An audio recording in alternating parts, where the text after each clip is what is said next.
So question was posed as to what gestogens are. It was a fair question because I didn't really explain it. If you will, gestogens in general, they're sometimes also called progestogens.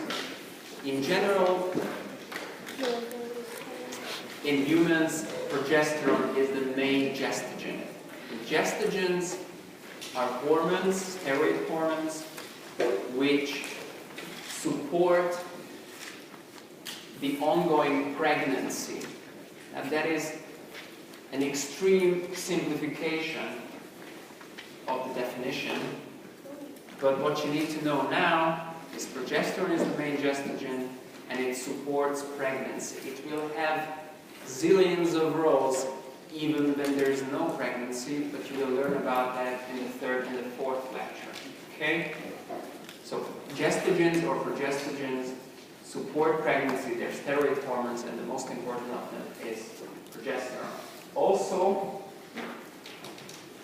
there's a clinical aspect that I fully forgot. And give me a sec, please.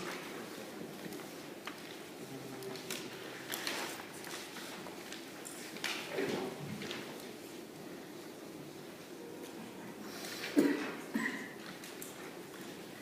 I don't know how to turn the thing off.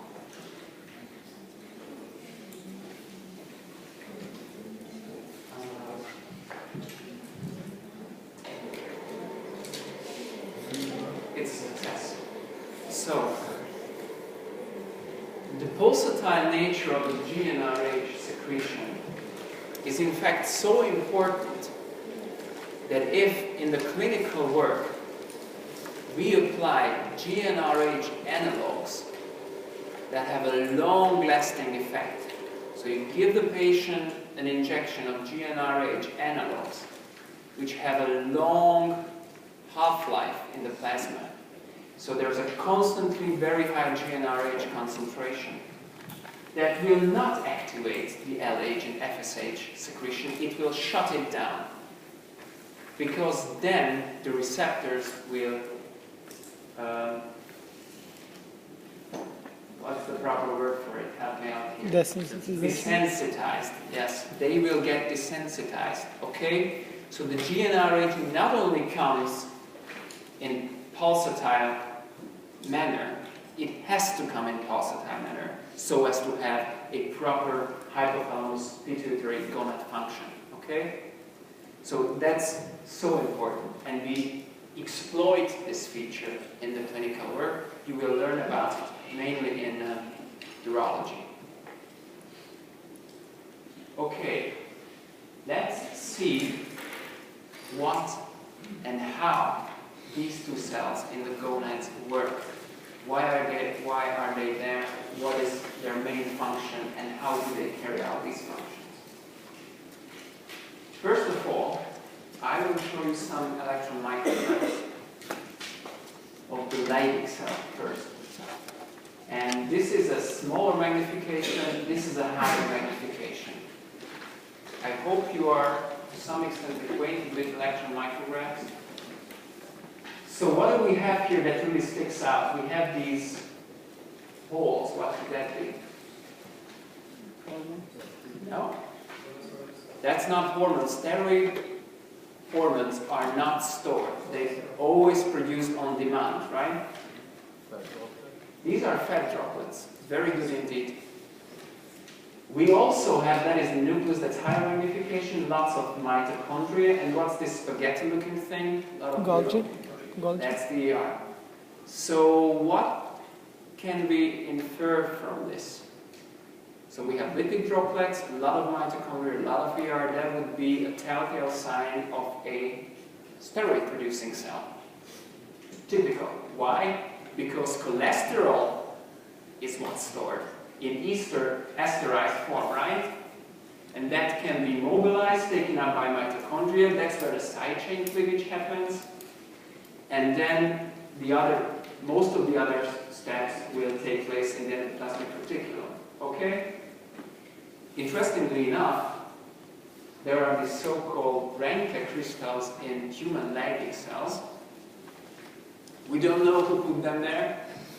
We don't know the origin, the function, the composition of these. We only know there are two species where Leydig cells have these crystals in humans, and the other is rats. I don't know what that means, but I don't want to draw too far-reaching conclusions in comparing humans and rats in testicular function. So we will have these two cells working together. And this is not just a regular histology section. The Leydig cells are sitting here in the interstitial space. You can see the lipid droplets in the immediate vicinity of both the Sertoli cells and the sperm cells undergoing maturation. Now, why is that important that we have such a close contact between these cells? Why is it important that the anatomical structure is so compact? It's important because the testosterone that's produced here is readily available for all the processes that would need it, and it's available in very high concentrations. If we were to give testosterone IV, we could never reach the local concentrations as high as when testosterone is produced locally by the Leydig cells, okay? There are only a couple of microns between them. And that's a very important anatomical prerequisite for a proper function, as you will see. So we will have the Leydig cell and the Sertoli cell. And now we know that Leydig cells are the ones which do most of the work when it comes to steroid production. They produce testosterone. And their steroid-producing activity is governed by the LH. LH binds to its receptor. The LH receptor is a GPCR, again, southern transmembrane receptor, and it's coupled to which G protein? GS. GS. CMP-PK signaling is engaged and activates the synthesis of testosterone. Sertoli cell is mainly under the influence of FSH or under the control of FSH. FSH receptor, again, is GS coupled, and it also activates CMP signaling. However, in these cells, the CMP signaling regulates mainly the transcription of different factors. And here will come quite a few factors that will be produced by the Sertoli cells and then secreted into the seminiferous tubes or tubules. Okay? So here come factors that are essential for steroidogenesis as follows. I mean, these will be factors, I will list some factors, but there are others I won't mention. So growth factors will be produced and are needed for spermatogenesis, normal spermatogenesis to follow. Special ICAMs, these are intercellular adhesion molecules. These will be produced by the Sertoli, and they reside in the Sertoli plasma membrane, and they're used to stick the maturing sperm cells to the surface of the Sertoli. Sertoli cells are sustentacular cells, and they engulf the sperm cells as they undergo this maturation. And amongst others, these ICAMs are used to maintain direct molecular contact between the sperm cells and the Sertoli. Also, a steroid-binding protein, ABP, energy-binding protein, is secreted into the lumen. We will discuss why that's important. Inhibin, or I should say inhibins, proteins of the inhibin family will be produced. And also we'll have local paracrine effect that is essential for spermatogenesis. In between, the locally high testosterone, which easily diffuses through the membranes because it's lipophilic, isn't it? Like all steroids. It can enter the Sertoli cell, which has cytochrome P19, which is the aromatase. And the Sertoli will produce estrogen, and estrogen will also be secreted into the seminiferous tubules. Estrogen is also vital for proper spermatogenesis or proper sperm maturation. Males who have mutations in their estrogen receptors are infertile. And that shows us very clearly and unambiguously that this estrogen that's produced here, okay, that's probably just not a sound reasoning, but we know that this estrogen is essential. There's a positive feedback effect again. The estrogen produced here then will activate the transcription of genes that are involved in testosterone production. And this testosterone will diffuse into the lumen and will bind to the ABP. So the androgen binding protein with high levels of testosterone will mean two things. First of all, the one I already mentioned, testosterone levels will be high, but since we have a buffer, or store if you so wish, these high concentrations will also be rather stable. Okay? So as soon as the maturing sperm cells are further away from the Leydig Sertoli cells, we will still have a source that is constantly providing a high level of testosterone, which is needed for normal spermatogenesis. Obviously, testosterone, the inhibins, estrogen to some extent, will also enter capillaries and the systemic circulation. Okay? What happens to testosterone that is taken up by the blood, by local capillaries? Only 1 to 3% is the free fraction. As usual with steroid hormones, the majority of testosterone present in the blood binds to different transport proteins. It mainly, at least 2/3 of testosterone present in the plasma is bound to the sex hormone binding globulin. It is exactly the same protein as the ABP was. Same gene, same protein. This one is produced by the liver cells and secreted in the plasma. The ABP was produced by the Sertoli cells and secreted into the seminiferous tubules. Okay? And transcortin, this is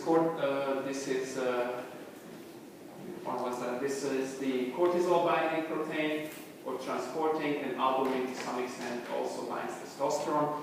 They are in equilibrium, obviously, and we know that the biologically active fraction will be always the free fraction. Okay? Then testosterone can bind to the androgen receptors and then exerts its physiological effects. Obviously, we're talking about tissues and cells that have the androgen receptors, that is to say, which are sensitive to androgen effects. Okay? Not all cells have androgen receptors. Importantly, some organs also have the 5-alpha reductase enzyme, and they will take up testosterone, turn it into dihydrotestosterone, which is an even stronger agonist of the androgen receptor. Okay? Interestingly enough, other organs will turn testosterone into estrogens in the male. And some effects in the male of testosterone are actually carried out by the estrogen receptor. I will clarify this part later on in greater detail. In male, it is actually a very straightforward picture. The Leydig cell produces testosterone, it can be turned into DHT or E2, and then it carries out its biological effects. Now, androgens have essential anabolic effects in both sexes, okay? We have no problem with that in males because we have plenty of testosterone. well, what happens in females? Where do the androgens come from in female? First of all, some testosterone is produced during the ovarian cycles in female too, as long as they're fertile. Okay? If they're not fertile, they will still have the androgens coming from the, where do these two androgens come from? From the adrenal cortex. That zona reticularis produces these two weak androgens. They bind to the androgen receptor weakly, but they're enough, their biological effect is enough to carry out these essential anabolic effects also in females, alright? These are vital effects in both sexes. And a very important clinical aspect of this is that we always just talk about the activation of these hormones. So they are activated and they carry out a biological effect, and beautiful. What happens, we never actually scrutinize the other part of the equation. They are also taken up by the liver cells and degraded, conjugated, and then excreted. Okay, so under physiological conditions, there is a steady state where the produced amount and the degraded and excreted amount are in equilibrium.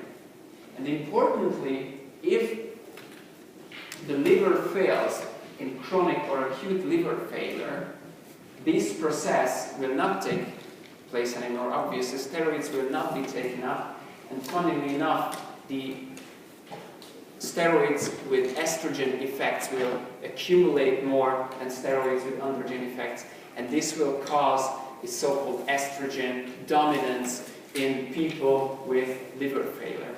Okay? You will see that in liver cirrhosis, signs of a high estrogen effect will be apparent in the patient. And let's now just list and quickly summarize all the effects of androgens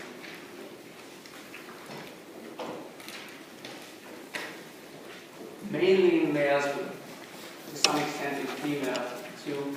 We'll hear about the effects of androgens in females later on in more detail.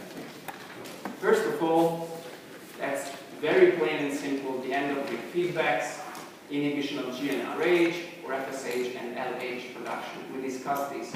This will be the long loop of negative feedback, that will be the short loop. Right? No surprise there. They will have a rather complex effect during sexual development. I'm not going to go into details because that's the topic of the next lecture. They are absolutely required androgens for normal spermatogenesis and also to maintain normal genital gland function in the male. They have a wide array of behavioral effects on the central nervous system. That is, high testosterone or androgen levels in general are known to have a positive effect on sex drive, but also on aggression and other male-like behavior. For instance, the likelihood of competitive actions, or just competitive behavior in general, is higher in males thanks to the higher androgen levels. Skin and body hair. This is the painful one because these effects are mainly locally produced dihydrotestosterone effects, but the activity of sebaceous glands is increased by androgens, so the risk of acne is reasonably higher in the male population than it is in the female, and androgenic alopecia is the most painful of them all. That's actually the male type baldness.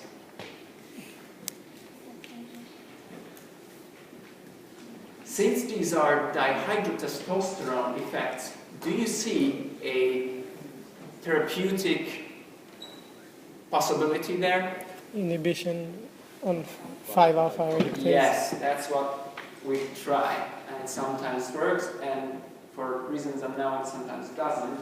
But inhibiting the 5-alpha reductase and inhibiting the local production of this steroid, this very strong androgen, may, well, let's just say, delay the male-type baldness. Okay, there are more effects, I'm sorry. The anabolic effects that are very important and essential in both sexes, as we discussed. First of all, skeletal muscle growth and the maintenance, sustenance of proper muscle mass is an androgen-dependent function in the human body in both sexes. The thing is, males have more testosterone, they have higher androgen activity in the plasma, so we tend to have more muscle.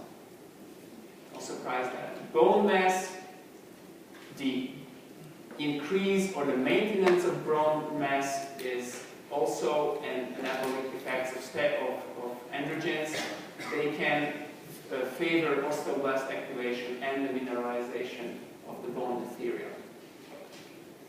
In puberty, they favor the longitudinal growth of the skeletal structure. However, if present in high concentration, they will induce the closure of the epiphyseal plates. So this effect, one could say that these effects are bimodal. First, they favor growth, then, if present in high concentration, they will shut down the growth during puberty. And this effect happens to be an estradiol effect. So testosterone in males is estradiol, and that carries out the effect.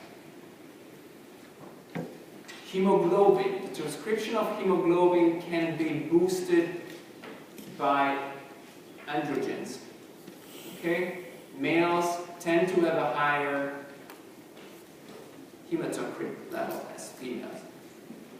The LDL to HDL ratio is increased. That means at the expense of HDL, LDL increases. That's not good. And the next one isn't good either. It predisposes one to visceral or androgen or male-type obesity. Right here. Add these two together, the increased cardiovascular disease risk with the increased LDL to HDL, and that together with the visceral obesity, type 2 diabetes, metabolic syndrome, no surprise that the expected lifespan of males is significantly lower than that of females. And we get bald too, so yeah, that's that, gentlemen. Okay, spermatogenesis. How much time do I have left? This really helpful. 20 minutes? 20. Oh, very good. So 20 minutes left? Oh, bear with me, please. Okay, spermatogenesis. We don't have time. It is out of the scope of this lecture series and physiology in general to discuss all the peculiar aspects of spermatogenesis. I just like to really bring to your special attention some of the, well, special features of spermatogenesis, okay? So we will not discuss all the details. However, I'd like to clarify the confusion around the nomenclature because it really wags me a lot. We will discuss what is the genetic idea behind meiosis during spermatogenesis, why it is adaptive on the evolutionary, in terms of in evolutionary terms. We will discuss that sperm in general is immunogenic and how the Sertoli cells deals with that, and also what are, again, the special requirements of the normal spermatogenesis. Okay? So let's start with the nomenclature. This is just a general overview how it goes. I changed the slides, I'm sorry. I know I betrayed you, but I had to change those because they were just not very logical. But I will upload an updated version of these slides, okay? So these are not too complicated, you should be able to follow. Spermatogenesis involves actually two consecutive cell divisions. One is the mitosis first and then the meiosis. And meiosis on its own has 2 cell divisions, so that's altogether 3, right? The general idea that we have a primordial cell which can produce primary spermatocytes that will give rise to the sperm cells, but it can also reproduce itself. Okay? So it has stem cell-like features. It's not a bona fide stem cell, but this reproduction of itself resembles the features of a stem cell. The entire process is called spermatogenesis.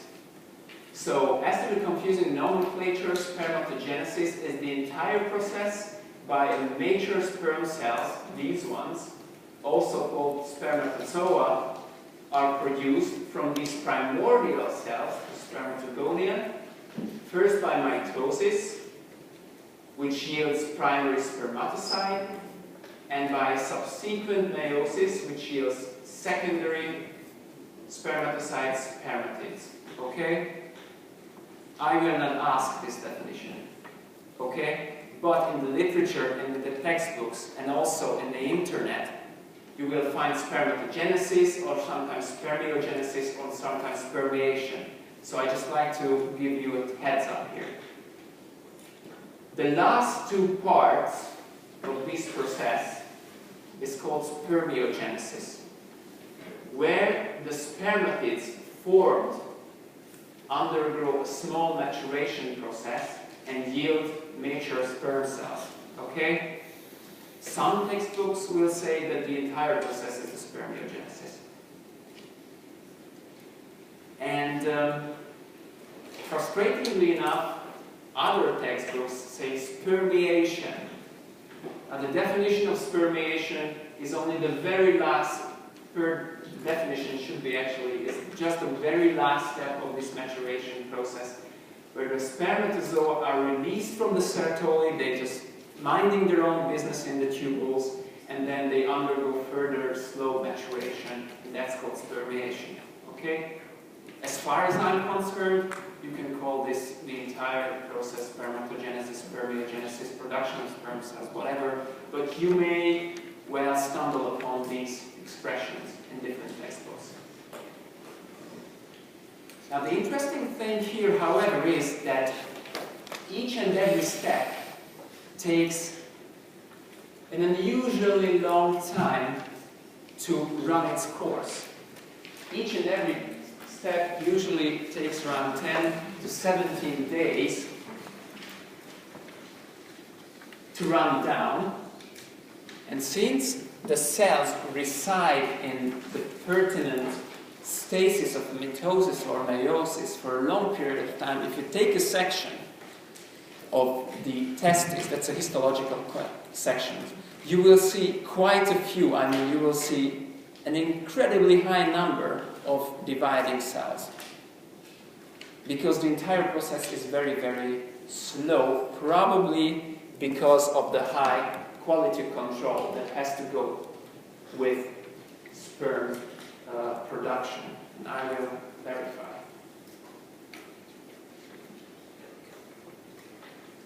I wish this thing worked. Okay, it does. Let's quickly recap meiosis. And I'm not going to go into detail. However, I'd like to point out why is it? What's the idea behind meiosis?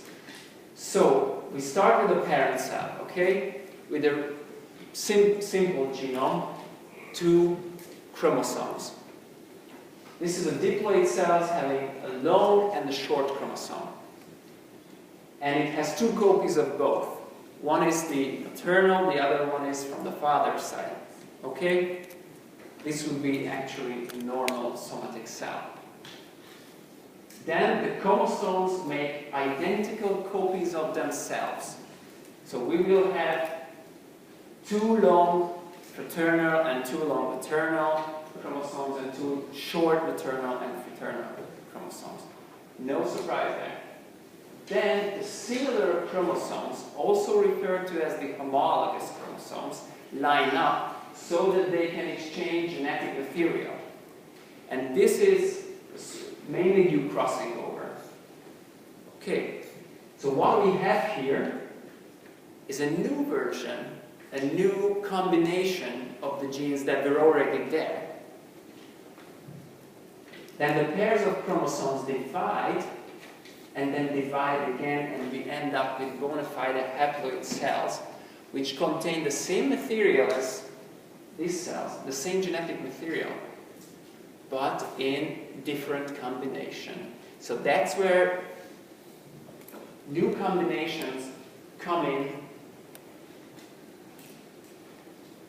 which means that if I combine this with the new combination of my future mate, then I may end up with a offspring that has better combinations than I do.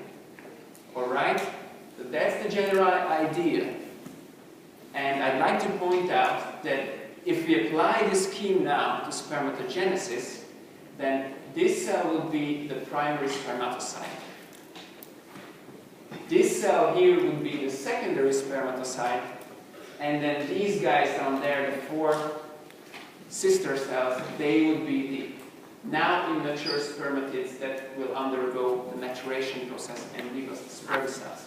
Okay? And they truly haploid because they only contain 1 copy of each chromosome.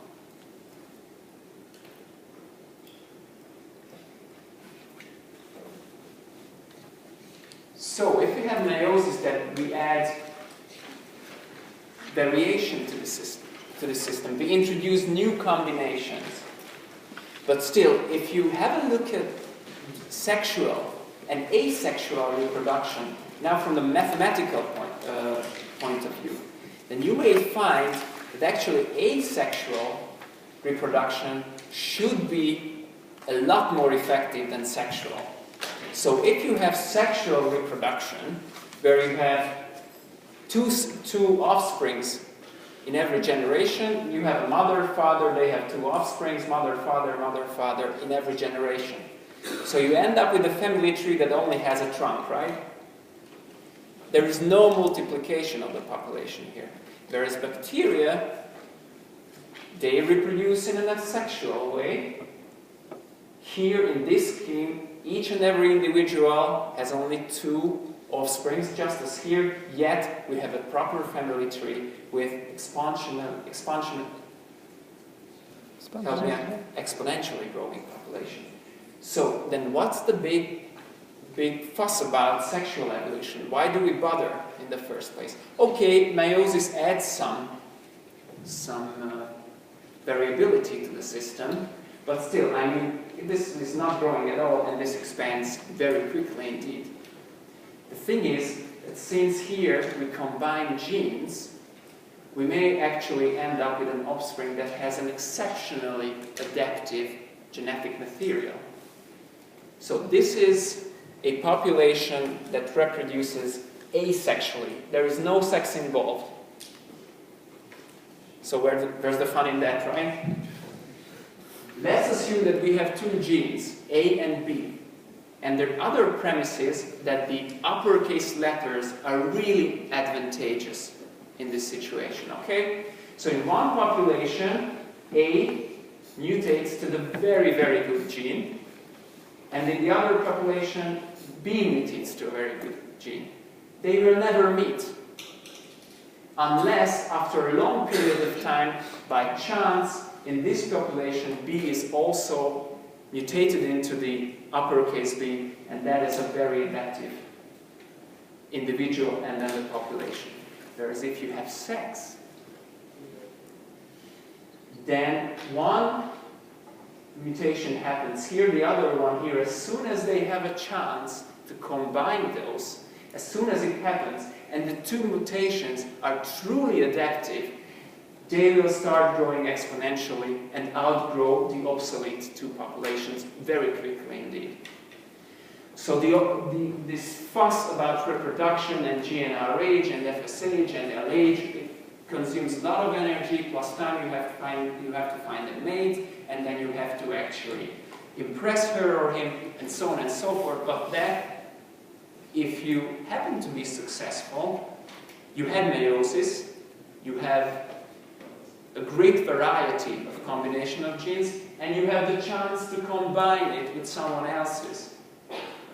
Okay, so nothing really in biology and medicine make any sense unless they also make sense in the evolutionary term.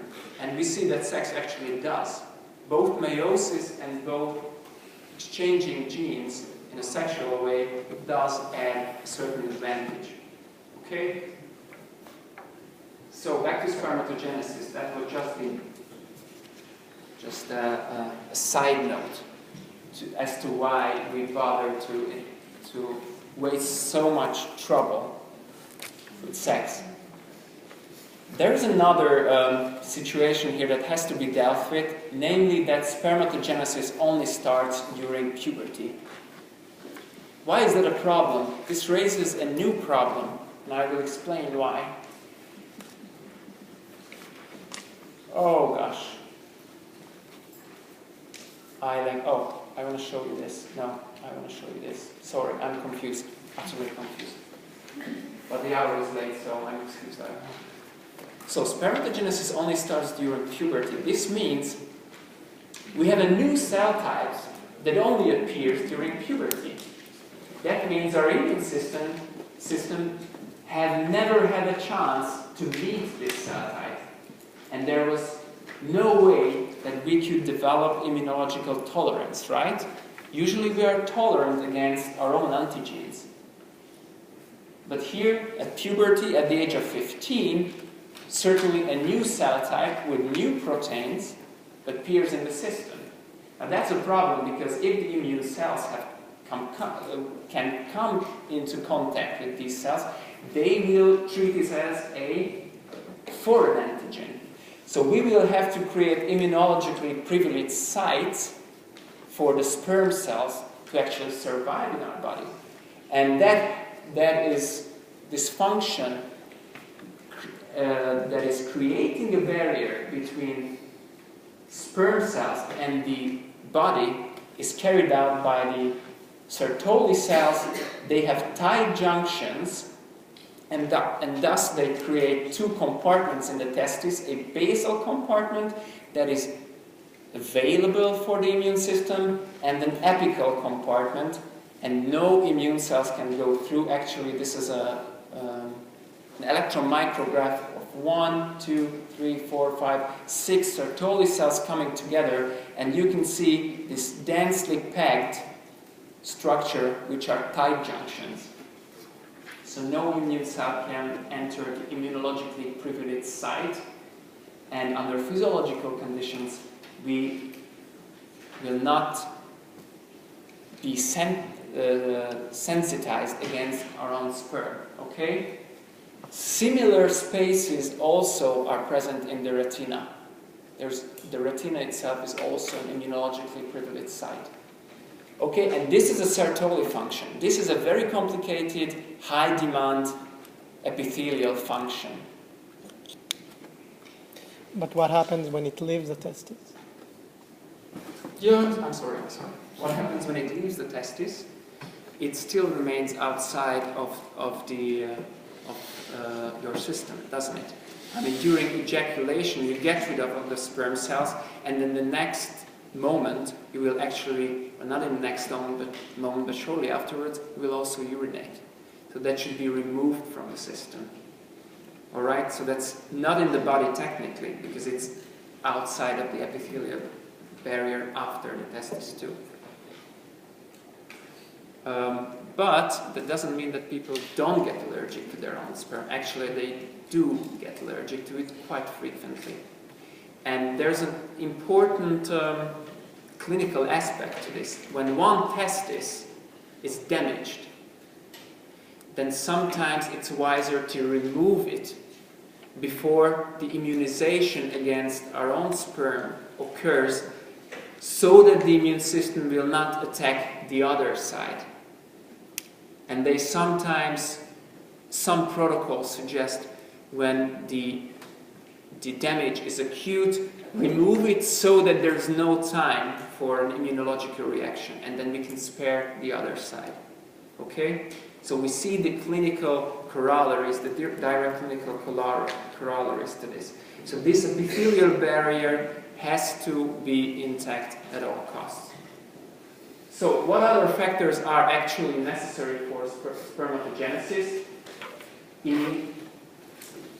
I've already mentioned that this whole process only starts during puberty. So you have to turn on the system, and that is carried out by FSH and LH.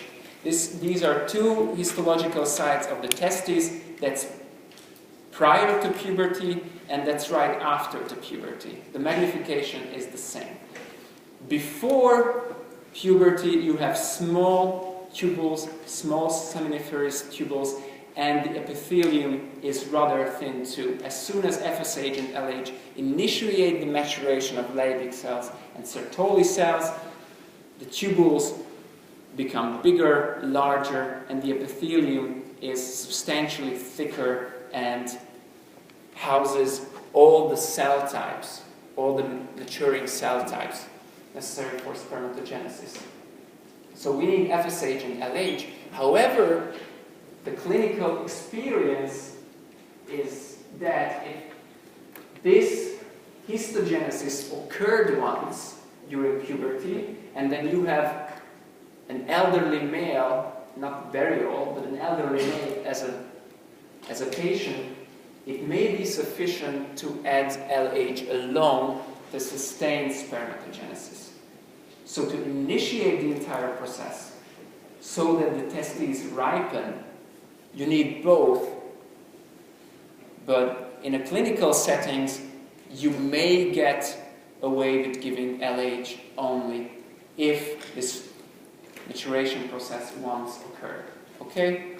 And then let's just recap what we already mentioned. We need high testosterone that is provided by the Leydig cells, and the androgen binding protein also assures that this high level is fairly constant. So we have a huge source and pool of testosterone locally in the seminiferous tubules.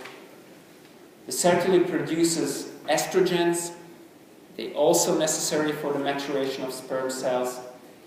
Locally produced inhibins and growth factors, they both come from the Sertoli, are necessary for spermatogenesis. Cell-cell interaction, I mentioned these before, via ICAMs, intercellular adhesion molecules are also involved. That is between the Sertoli and the sperm cells. Lower temperature. There is a reason why the testicles are actually outside of the abdominal cavity, so that the 30 to 32 centigrade temperature can be maintained. This is vital for normal spermatogenesis to occur, but also we know that the higher temperature of the testes predispose someone to testicular malignancies. So newborns and little children, if the testes don't drop in time, later on in life will have a higher risk of testicular malignancies. Very important, and it's a very close correlation, unfortunately. So newborns, please check the testes. And check the testes a day afterwards, and 2 weeks, and 3 weeks, and so on and so forth. And make sure they drop in time. We need the intact blood testis barrier, as we discussed. We need this immunologically sealed space. And that's a very complex epithelial functions carried out by the Sertoli cells. Wherever there is a complex epithelial function, we need vitamin A and D certainly, and E in most cases. Well, when it comes to spermatogenesis, proper supply of vitamin B is also essential. Okay? And thank you very much for your attention. Have a nice spring break.